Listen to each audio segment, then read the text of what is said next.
Today we're working on a 1997 Isuzu Rodeo for an AC inspection.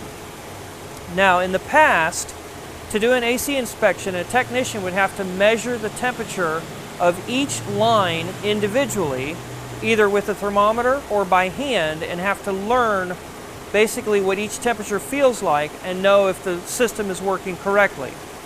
Now that is a little bit time consuming and it's not always the most accurate.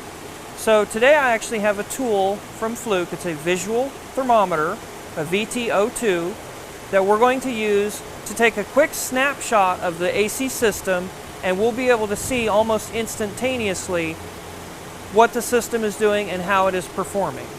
And one of the first things I'm going to check is going to be the condenser temperature on this. Now, I've got the front grille removed so that we have a little easier access to see it. And what's nice with this tool, it's actually a digital camera with thermal added. So you can see in the clear lens exactly what you're looking at, and then you use the arrow to start to blend in your temperature. So as we blend in our temperature, you can begin to see that our condenser is uniformly warm across the entire span of the condenser. You can also see our discharge line that runs in the front is a little bit warmer than the rest, which is normal. We want to see about a 20 to 30 degree temperature drop across our condenser.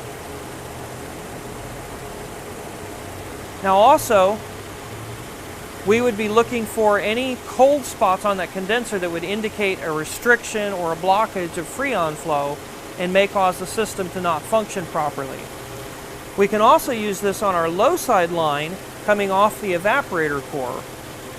This system uses an expansion valve, so we're going to see a large temperature difference between our liquid line going in and our low side line coming out.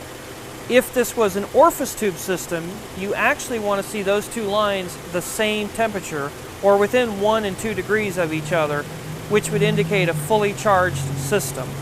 So here, just like on the condenser, we can focus in and we can see our low side line and we can see our liquid line, and then we'll blend in our temperature, and you can see that that low side line is quite cold by the green coloring on the screen, compared to our liquid line, which is showing in red on the bottom. So we know this AC system is performing as it should. Now the other beautiful thing about this, you can actually take an image and record it to an SD card to show your customer or to keep for your own records. So if you have a customer that's doubting your diagnosis of a clogged condenser, you can actually show them on the screen where your temperature difference takes place and prove to them why they need to replace the condenser and why it is so important in an air conditioning system.